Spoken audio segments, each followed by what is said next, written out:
우리 기도하심으로 피우다 시작하겠습니다. 하나님 감사합니다. 오늘도 말씀 앞으로 우리를 불러주시고 주님 앞에 나아갈 수 있도록 인도하여 주심에 감사드립니다. 오늘도 말씀을 통하여서 이 땅을 사랑하는 오늘 우리의 삶이 어떠한 방향으로 나아가야 되는지 알게 하시며 오늘 특별히 교회 안에서 장로들을 향한 교훈과 처우를 우리가 함께 묵상하면서 또 교회 안에 어떠한 질서들이 있어야 하는지 깨닫는 시간들이 되게 하여 주시옵소서.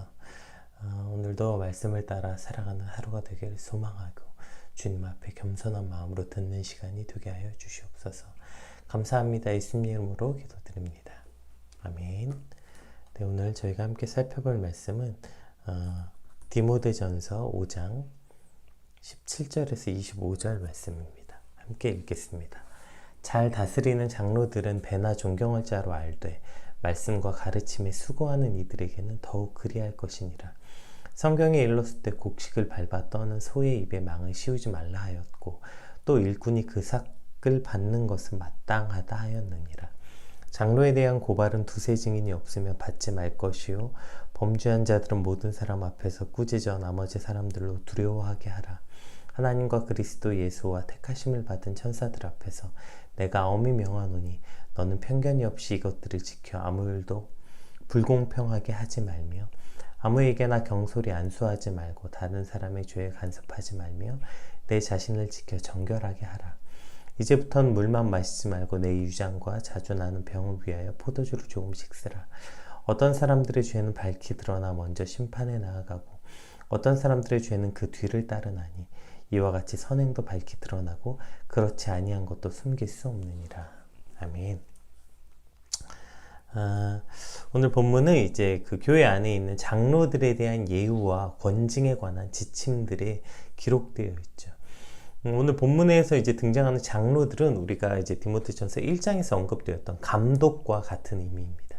그러니까 그냥 우리가 보통 이제 성경에서 장로들 하면 나이가 많은 어떠한 각 지파나 각 지역의 어른들을 뜻하기도 하는데요. 오늘 본문은 그러한 의미가 아니라 교회 안에서 감독권을 가진, 즉 교회를 대표할 수 있는 리더, 그러니까 그것이 행정적인 거든 목회든 어쨌든 그것에 준하는 리더들에 관한 지침인 것이죠.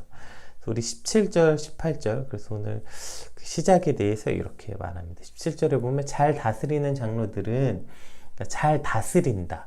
그러니까 지금 교회를 다스리는 이들을 장로로 표현하고 있는 겁니다. 배나 존경할 자로 알되 말씀과 가르침에 수고하는 이들에게는 더욱 그리할 것이니라. 성경에 일렀을 때 곡식을 밟아 떠는 소의 입에 망을 씌우지 말라 하였고 또 일꾼이 그 삭을 받는 것은 마땅하다 하였느니라. 아멘.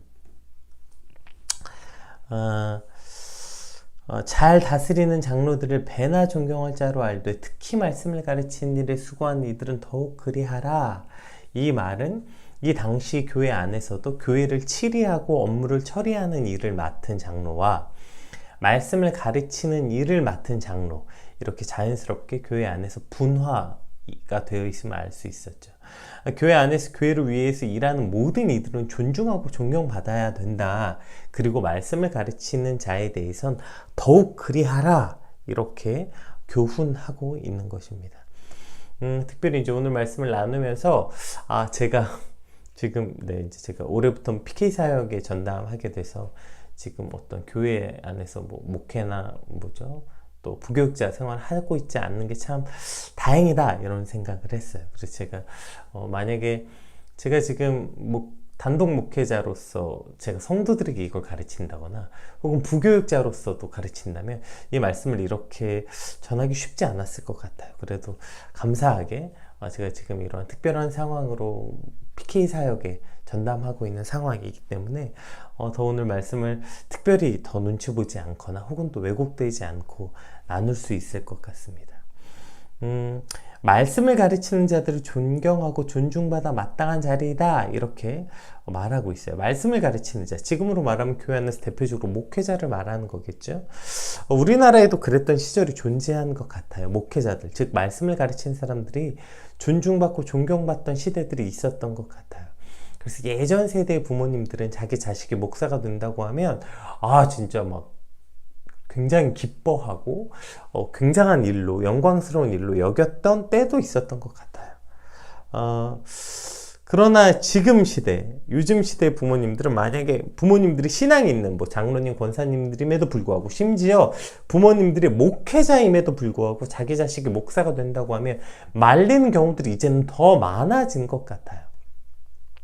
교회 안에 이제 결혼하지 않은 여자 청년들, 나이가 이제 결혼 정년기가 찼는데도 이제 지난 여자 청년들을 많이 만나면 이제 자주 듣는 말이 있어요. 목사님, 이제 제가 어릴 때는 키도 얼마 이상이어야 되고, 얼굴도 어때야 되고, 직업도 어때야 되고, 좀 바라는 게 많았는데 요즘은 진짜 없습니다. 저 진짜 남자 아무것도 안 봐요.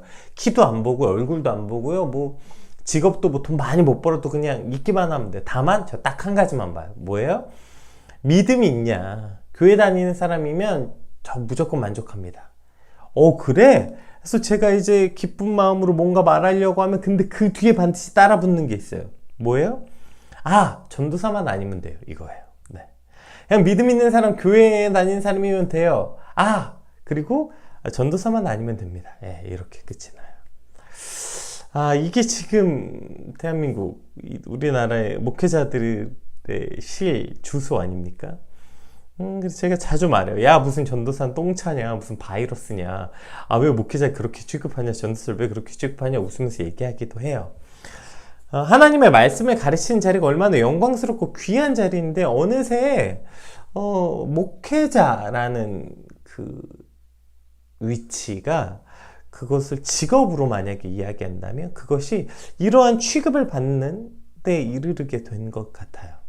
교회 안에서도 담임 목사님을 제외한 부교육자들은 하나님의 말씀을 가르치는 자로서 존중과 존경이 아니라 그냥 교회 직원처럼 여기는 경우들이 훨씬 더 많아지고 있는 시대인 것 같아요. 목회자로서의 고통스러움이나 어려움들을 옆에서 보기, 어렵고 보이고 힘든 부분들 물론 있죠. 그래서 말리는 거겠죠. 그런데 그 모든 것들, 목회자로서 감당해야 되는 어려움, 고통스러움, 이런 여러 가지를 합친 것보다 훨씬 더 중요하고 우리가 먼저 바라봐야 되는 것은 하나님의 말씀을 전하고 가르치는 그 자리가 얼마나 귀하고 영광스러운 자리인지를 기억해야 한다는 것이죠. 따라서 그 일을 감당하는 이들을 향한 존중과 존경이 가장 먼저 있어야 한다는 것입니다. 왜 이들을 향한 존중이 있어야 됩니까? 그 어려운 일을 감당하다니, 그 3D 같은 일, 그 고통을 감당하다니, 이러한 이유가 아니라 그 말씀을 가르치는 이들을 향한 존중과 그 존경의 근원은 하나님으로부터 받은 권위, 즉 하나님의 말씀을 가르치는 자이기 때문이라는 거예요. 하나님이 세우신 사람, 그러니까 그 사람이 대단하고 존경받을 만한 사람이라서도 아니고, 그 사람이 그 어려운 일을 혼자 감당해서도 아니고, 하나님이 세우신 사람에 대한 존중이라는 거예요. 하나님의 말씀에 대한 존중이기 때문에 그것을 가르치는 자에 대한 존중과 존경이 마땅히 있어야 한다는 것이죠. 그런데 어느새 그러한 하나님의 말씀을 가르치는 자로서의 존중과 존경을 사라지고, 마치 우리가 요즘은 그 직업 가진 사람, 우리가 농부들을 존중하는 거 있잖아. 그렇게 고통스러운 직업을, 마치 3D 직업을 나 대신해주는 사람들에 대한 존중과 존경처럼 목회자를 바라보고 있는 거 아닙니까? 나는 지금 못하지만 그 일을 대신해주는 사람에 대한 어쩌면 동정에 가까운 존경? 이러한 것이 지금 목회자를 향한 어떠한 시선의 실주소인 것 같아요. 왜 이런 일이 벌어집니까? 오늘 본문에 등장하죠. 존경할 자로 알되 라는 표현의 이 존경 안에는 보상의 의미를 담고 있어요. 그러니까 그들에게 마땅히 존중하라, 그들에게 마땅한 보상을 해라, 이런 뜻입니다. 2절에선 더 명확하게 말을 하죠. 곡식을 밟아 떠는 소의 입을 망을 씌우지 말고, 그리고 일꾼이 그 삭슬 받는 것은 마땅하다, 이렇게 말하고 있죠. 이거 이제 신명기 말씀이죠. 이스라엘 사람들이 이제 타작 방법이, 이제 곡식단을 풀어서 이제 타작 마당에 쫙 펼쳐놓고 소가 그 위를 지나가서 밟거나, 혹은 이제 소가 끄는 타작 기구가 거길 지나가는 거예요. 그러면 소 입장을 생각해 봅시다. 밑에 소가 먹을 만한 곡식들이 가득한데 소 입에 망을 씌우면 소가 얼마나 고통스럽겠습니까?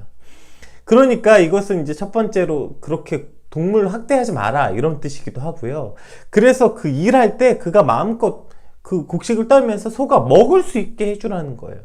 그 일을 하면서 그렇게 소에게 고통스럽게 하지 말고 그가 그걸 일하고 있으니까 먹을 수 있게 해줘라, 이런 뜻이죠. 일하는 짐승에게도 충분한 곡식을 제공하는데 하물며 그리스도와 교회를 위해 봉사하는 일꾼들에게 충분한 보상을 하는 것, 그것은 그리스도인으로서도 당연하고 기독교 공동체가 가져야 하는 당연한 일이다 라고 지금 가르치고 있는 것이죠. 요즘 물론 다행히 그래도 목회자에 대한 처우를 잘해주는 교회가 늘어나고 있어요. 그리고 진짜 드물긴 하지만 요새는 4대 보험을 해주는 교회도 있다고 해요.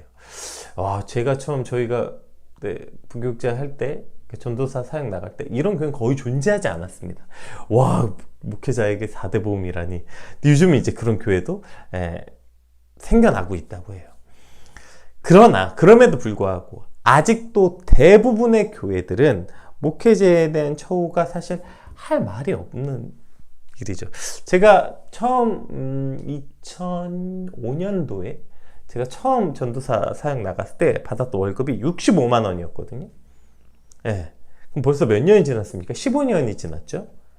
15년이 지났는데 여러분, 지금 보통 전도사들 사례금 얼마인 줄 아십니까? 지금도 한 80에서 100만 원 사이예요. 100만 원 내는 전도사도 거의 없습니다. 대부분 한 80 언더입니다. 아마 제가 받았던 그 사례금 그대로 받는 전도사들도 많이 있어요. 얼마 전에 저희 이제 섬김이 중에 한 섬김이하고 얘기하다가 이제 이 섬김이가 이제 곧 결혼하거든요. 근데 이제 본인도 전도사고 결혼할 와이프도 전도사예요. 근데 무슨 얘기하다가 목사님 저희 둘이 합쳐서 받는 사례가 200도 안 돼요 라는 말 들었어요. 여러분, 이게 그 말을 들은 그 사람들이 전부 다 막 어찌할 바를 몰라가지고 어떡하지? 막 이런 경우 사실 쉽지 않지 않아요? 여러분, 차라리 단독 목회하면, 내가 이제 혼자 개척했거나 내가 담임 목회를 한다면 저 같은, 저도 이제 그러한 케이스겠죠. 그러니까 차라리 그러면 그냥 알바를 하든 내가 뭘 방법을 찾아볼 거 아니에요. 내가 내 목회를 하면서 그러면 이제 먹고 살 길이 없으면 뭐 투잡을 하던, 요즘 말하는 텐트 메이커를 하던 할 수 있는데, 문제는 부교육자들은 불가능합니다. 교회에서 일단 허락은 안 해요. 그러니까 전도사 하면서 다른 직업을 갖거나 전도사 하면서 알바를 하거나 파트타임으로 일을 함에도 불구하고 뭐 특별할 때 뭐 나와야 되죠, 뭐 새벽 예배하면 나와야 되죠, 뭐 하면 나오라고 해야 되죠. 그런데 제가 알바해서 못 나갑니다. 절대로 큰일 나죠. 그렇기 때문에 부교육자들은 오히려 알바를 할 수도 없고 투잡을 뛸 수도 없는 현실이 있는 것이죠. 그리고 이때는 이러한 개념도 존재하는 것 같아요. 그 부교육자 때 그런 고생 다 해봐야 돼, 이런 이상한 개념, 말도 안 되는 소리가 있는 거죠. 부교육자 때 그렇게 다 고생해봐야 하나님의 도우심도 알고. 제가 경험한 많은 부교육자들은 오히려 이걸 잘못 경험해가지고요, 오히려 훨씬 더 세속적으로 변하고요. 오히려 더 내가 담임 목회만 해봐, 나도 진짜 저렇게 살 거야, 이런 뭐 말도 안 되는 꿈을 꾸기도 하고요. 오히려 더 타락하고 이상한 열망을 갖게 하는 것입니다. 여전히 7, 80을 받고 이러한 사례를 가지고 도대체 어떻게 살라는 거예요? 교회 건물에는 그렇게 투자하고, 뭐 교회 이거는 뭐 이렇게 해야 된다 저렇게 해야 된다 많은 관심을 가지면서 정작 하나님의 말씀을 가르치는 자들을 향한 존중과 존경, 그들을 향한 처우에 관해서는 사실 교회가 별 관심이 없어요. 그냥 뭐 담임 목회자에 대한 처우 정도만 관심이 있는 거죠. 오늘 사도 바울은 디모데에게 이렇게 말하고 있는 겁니다. 잘 다스리는 장로들을 배나 존경할 자로 알되 말씀과 가르침에 수고하는 이들은 더욱 그렇게 존중하고 존경해라. 그리고 그들에게 소의 입에 망을 씌우지 말라 하였는데, 곡식을 밟았더는 소도 하물며 그러한데 하나님의 일을 하고 하나님의 말씀을 가르치는 자들에게 합당한 대우를 하는 것은 당연한 거 아니겠느냐, 이렇게 가르치고 있는 것이죠. 오늘 이것이 아주 중요합니다. 이것 때문에 사실은 목회자가 된다고 말하거나, 전도사님만 아니면 돼요, 또 목회자가 자식이 된다고만 되지 말라고 하는 것도 사실 다 이것 때문 아닙니까? 물론 여러 고생스러운 면들이 있지만 가장 대표적으로 떠오르는 일, 경제적으로 저렇게 궁핍해야 되는 삶 때문에 그 목회자 되면 안 된다? 목회자, 내가 다른 사람은 다 용납할 수 있지만 소개팅 할 때 목회자는 절대 안 된다. 이게 사실 다 여기서 오는 거 아닙니까? 여러분, 이것을 우리가 반드시 기억해야 되는 건, 이것 때문에 사단이 이것들을 많이 이용하기도 하는 거 아니에요. 우리가 하나님의 말씀을 가르치는 자로서 그들을 존중하고 존경해야 되는 이 영광스러운 일을 마치 3D 직업처럼 바꿔버리는 일에 우리가 동조하고 있는 거 아닙니까? 따라서 그에 합당한 처우와 이것은 목회자 한 사람을 향한 존중과 존경만을 뜻하는 것이 아니라 그것은 하나님의 말씀을 전하는 자를 우리가 존중하고 존경하는 일이라는 훨씬 더 넓은 개념으로서 이것을 살펴봐야 하는 것이죠. 목회자 한 사람을 긍휼히 여겨서 그 사람이 먹고 살 수 있도록 해줘라! 이러한 의미를 훨씬 더 뛰어넘는 이야기를 오늘 바울이 하고 있는 것입니다. 말씀을 가르치고 수고하는 이들에게 더욱 그리하는 것, 그것이 이것에 대한 장로들을 향한 존중과 존경을 교회가 갖게 하는 일이라고 말하고 있는 것이죠. 오늘 특별히 여러분이 어디에 속해 있든지 그곳에서 가르치고 무언가 일하고 있는 특히 목회자들을 향한 존경과 존중, 그것이 단순히 그 사람들이 돈을 못 버는 사람으로서 긍휼하고 불쌍히 여기는 존중과 존경이 아니라 하나님의 말씀을 가르치는 자로서의 존중과 존경이 일어나길 소망하고 또 그에 합당한 처우를 받는 일을 당연히 여기고 그 일을 위해서 교회가 함께 애써야 된다는 사실을 우리는 반드시 기억해야 됩니다. 우리 19절부터 25절 말씀 한번 같이 살펴보겠습니다. 장로에 대한 고발은 두세 증인이 없으면 받지 말 것이요 범죄한 자들 모든 사람 앞에서 꾸짖어 나머지 사람들로 두려워하게 하라. 하나님과 그리스도 예수와 택하심을 받은 천사들 앞에서 내가 엄히 명하노니 너는 편견이 없이 이것들을 지켜 아무 일도 불공평하게 하지 말며 아무에게나 경솔히 안수하지 말고 다른 사람의 죄에 간섭하지 말며 내 자신을 지켜 정결하게 하라. 이제부터 물만 마시지 말고 내 위장과 자주 나는 병을 위하여는 포도주를 조금씩 쓰라. 어떤 사람은 죄를 밝히 드러나나 먼저 심판에 나아가고 어떤 사람들의 죄는 그 뒤에 따르나니 이와 같이 선행도 밝히 드러나고 그렇지 아니한 것도 숨길 수 없는 일이라. 자, 이제부터 나오는 그분들은 굉장히 여러 가지 분야를 막 총망라한 것처럼 느껴져요. 한번 볼게요. 19절에 장로들에 대한 고발은 두세 증인이 없으면 받지 말아라. 이것을 또 이제 잘못 오해하면 장로들, 아까 말했죠. 목회자라고 말했잖아요. 그러니까 목회자에 대한 고발에 대해서 특별 취급해라 라고 이걸 잘못 사용하기도 하는 것 같아요. 그러니까 물론 목회자들이 앞에 서 있는 사람이다 보니까 많은 고발 고소가 일어나는 건 당연합니다. 여기서 말하는 고발 고소란 실제 법정에 하는 고발 고소뿐 아니라 루머나 소문이나 모함에 관한 것들 당연하겠죠. 앞에 서 있는 사람들을 향해서는 당연히 그러한 더 많은 루머들이 있을 수밖에 없죠. 그러니까 그것들에 대해서 더 조심하고 그러한 루머들에 대해서 신중하게 받아들여라 라고 이것을 해석할 수도 있겠지만, 그러나 이 말 어디서 나온 말입니까? 이거 이미 신명기하고 민수기에 나온 말입니다. 모세의 율법에 의하면 2사람 이상의 증인이 있어야 죄를 판결할 수 있도록 이미 율법에 정해놨어요. 그러니까 오늘 본문은 그 장로들도 그렇게 하라는 거예요. 이게 그러니까 장로들이라서 그렇게 하라는 게 아니라 이미 이것이 율법이었다니까요. 이미 두세 사람의 증인이 있어야 고발을 받도록 이미 되어 있었다고요. 그러니까 장로들도 그 시스템 안에서 그렇게 하라.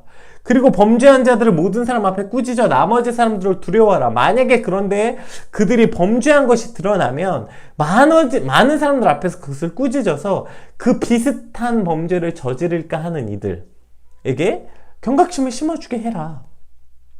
그리고 하나님과 그리스도 예수와 택하심을 받은 천사들 앞에서 내가 엄히 명한다. 이 말은 심판하는 일, 그것이 굉장히 두려운 일이다. 그래서 너는 편견 없이 해서 이것을 아무 불공평하지 않도록 신중하고 그렇게 판결해라.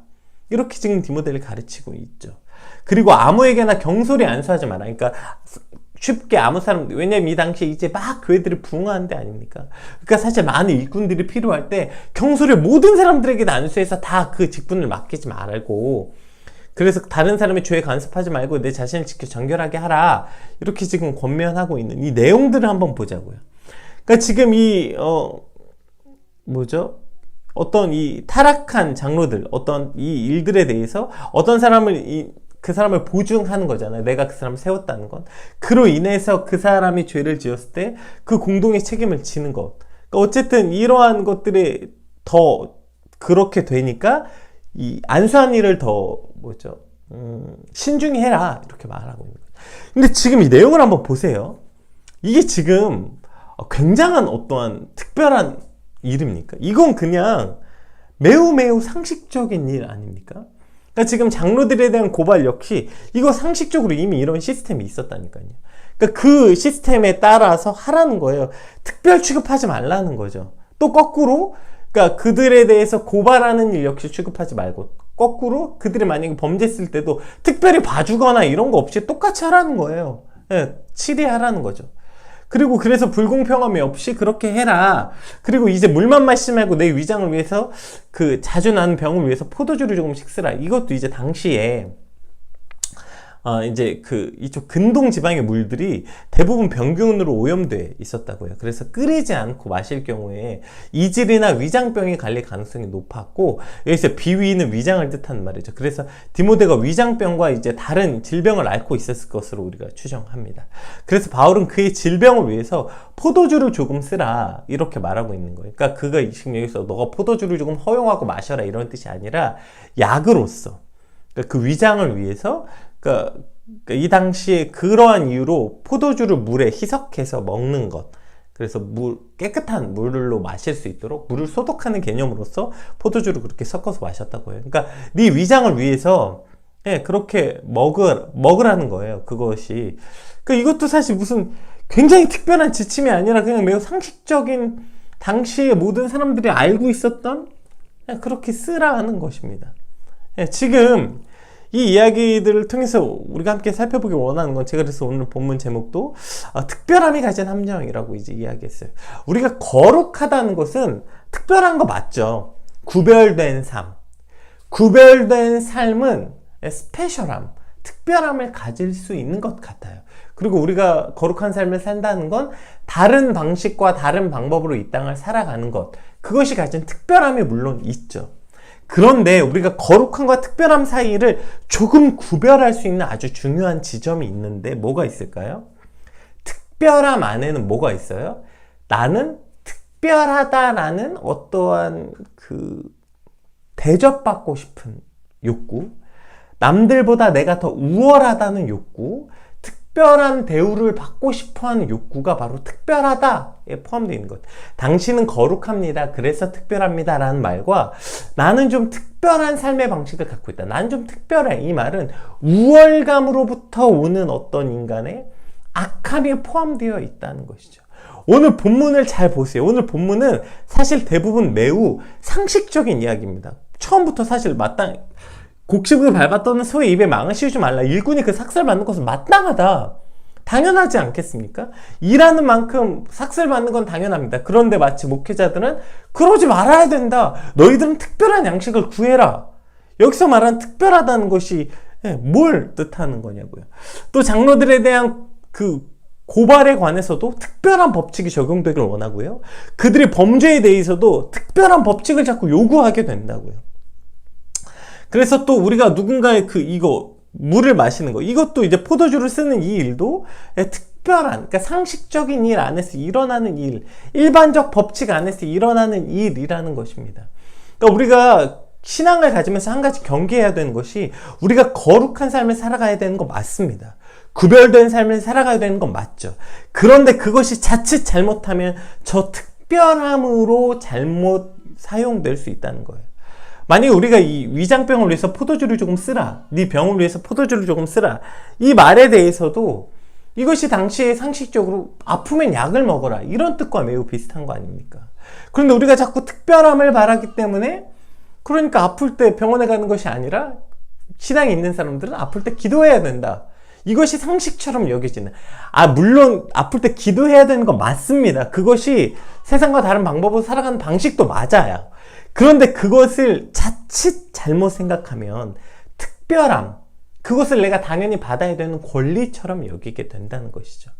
우리가 어떠한 하나님으로부터 거룩한 삶의 방식을 살아가야 되는 건 우리의 의무이긴 하지만, 그것을 가지고 어떠한 특별한 대우를 받고자 하는 그러한, 이것을 이제 신앙적 이기심 이라고 말할 수 있겠는데요. 그렇게 잘못 생각할 수 있게 된다는 것이죠. 내가 기도했는데, 내가 교회 다니는데, 내가 예수 믿는데, 그러니까 나는 이러한 대우 받아야 돼, 나는 이렇게 특별한, 나는 일하지 않아도 좀 불로소득 얻을 수 있고, 이렇게 생각하는 거. 나는 좀 죄를 지었어도 좀 가림을 받을 수 있고, 어떤 이러한 이기적인, 왜냐면 난 기도했으니까, 나는 예수님 믿으니까. 어떤 그렇게 일반적인 법칙에서 벗어난 특별한 대우를 받고 싶어하는 이기심이 있을 수 있게 된다는 것이죠. 따라서 오늘 본문에서 어떤 사람의 죄는 밝히 드러나 먼저 심판에 나아가고 어떤 사람의 죄는 그 뒤를 따른다. 그러니까 어떤 사람의 죄는 죄를 짓자마자 그것이 밝히 드러난 사람도 있고 어떤 사람은 뒤에 나중에 그 죄가 밝혀지는 경우도 있지만 그러나 이와 같이 선행도 밝히 드러나고 그렇지 아니한 것, 즉 죄도 숨길 수 없게 된다. 그러니까 이것은 그냥 일반적인 법칙 안에서 다 드러나는 일이다. 그것이 다만 어떤 사람은 특별해 보이고 어떤 사람은 특별해 보이지 않는 것 뿐이지 모든 사람이 그러한 일반적, 성경에서 말하는 일반적 질서 안에서 그 일이 모두 일어나는 것이다. 이렇게 교훈하고 있는 것입니다. 따라서 우리가 오늘 그리스도인으로서 이 땅을 살아간다는 것은 거룩한 삶의 방식을 추구하는 건 맞습니다. 그러나 그 거룩함이 특별함을 추구하는 방식으로 변질되어서는 안 되는 것이죠. 우리가 특별히 하나님, 세상과 다른 방식으로 세상이 말하지 않고 하나님이 말하는 방식으로 살아가야 된다는 그러한 방식의 거룩함은 물론 추구해야 되는 것이지만 내가 그래서 거룩한 백성이니까 특별하게 난 이걸 하지 않아도 대우받아야 되고 난 일하지 않아도 먹을 것이 있어야 되고 이러한 어떤 기도했으니까 당연히 채워져야 되고 이러한 나는 기도했으니까 공부도 잘해야 되고 나는 기도했으니까 잘 돼야 되고 기도했으니까 뭐 특별히 취업도 잘 돼야 되고 내 일이 다 잘 돼야 되고 이러한 잘못된 방식의 이야기들이 반드시 우리가 경계해야 되는 것입니다. 따라서 오늘 본문은 매우 상식적인 이야기들이 계속 나열되어 있는 것이죠. 특별한 대우를 바라지 않고 하나님의 질서 안에서 상식적으로 일어나는 일, 사실 이것이 점점 교회가 세상과 자꾸 괴리감이 느껴지는 거 이런 거 아닙니까? 자꾸 특별함을 바라기 때문 아닙니까? 자꾸 특별한 방식으로 자꾸 뭔가 특별한 걸 요구하기 때문 아니에요. 제가 예전에 이제 이러한 이야기를 많이 썼어요. 그 홍수가 나서 우리가 맨 집 점점점 밑에 물은 차오르고 그래서 맨 집 위 꼭대기로 올라갔습니다. 올라가서 이제 구조를 기다리는데 처음에 이제 보트가 지나가서 이리 와세요, 타세요. 안 됩니다. 저는 하나님이 저를 구조해 주실 것입니다. 기도하고 있어요. 그 다음에 이제 헬리콥터가 옵니다. 헬리콥터가 와서 타세요. 여전히 이제 기도하고 있어요. 저는 하나님이 저를 건져 주실 것입니다. 계속 기도하고 있어요. 이제 마지막으로 어떤 사람이 정말 이제 튜브 같은 걸 타고 지나가면서 이거 진짜 마지막이에요. 다 철수했어요. 저밖에 안 남았어요. 이거 꼭 타셔야 돼요. 했는데도 전 하나님 구원해 주실 겁니다. 기도하고 있어요. 그 사람 어떻게 됐어요? 죽었겠죠. 그래서 그 사람은 이제 천국 가서 하나님께 따질 거 아닙니까? 하나님 왜 나를 안 구원해 주셨습니까? 하나님 뭐라고 얘기하시겠어요? 내가 널 왜 안 구원해? 이미 내가 수없이 배도 보내고 헬리콥터도 보내고 튜브도 보내고 다 보냈는데 거절은 네가 한 거 아닙니까? 우리의 특별함을 기대하는 방식이 이와 같을 수 있다는 것이죠. 하나님이 이미 우리에게 하나님의 질서 안에서 수많은 것들을 허락하셨는데 우리가 특별한 걸 받고 싶은 이기심 때문에 그 모든 것들을 거절해놓고 그런 것들 내가 원하는 방식이 아니라고 다 거절해놓고 내가 원하는 방식으로서의 특별함을 받아들이고 그것을 간구하는 삶, 이것이 왜곡된 그리스도인의 모습일 수 있는 것입니다. 따라서 하나님이 우리에게 허락하시는 그 특별함이라는 것은 거룩함과는 조금 다른 것입니다. 따라서 우리는 거룩함을 추구하되 특별함만을 추구해서는 안 되는 것이죠. 하나님이 우리에게 허락하신 그 지극히 자연스러운 자연의 법칙 안에 우리도 포함되어 있고 그 법칙도 하나님이 만드신 것이기 때문에 그에 합당한 삶, 당연히 어른을 공경하고 직장에서 최선을 다하고 직장 상사에게 순종하고 이것이 뭐 성경과 다릅니까? 성경에서도 이렇게 명령하고 있는 거 아닙니까? 그렇게 오늘을 잘 살아내는 거, 그것이 한 사람의 그리스도인의 거룩함을 추구하는 방식이라는 것입니다. 그 모든 것을 거부하고 모든 권력으로서의 거부하고 이것이 그리스도인의 특별함이 아니라는 것이죠. 오늘 말씀을 통해서 하나님 우리에게 허락하신 그 질서에 잘 순응하고 그리고 특별함이 아니라 거룩함을 추구하는 삶이 되게 하여 주시옵소서. 또 오늘 특별히 여러분 주변에 있는 목회자들을 위해서 또 그들을 위해서 함께 기도하고 또 그들을 섬길 수 있는 그런 오늘 하루가 되길 위해서 우리 받은 말씀 놓고 함께 같이 기도하겠습니다.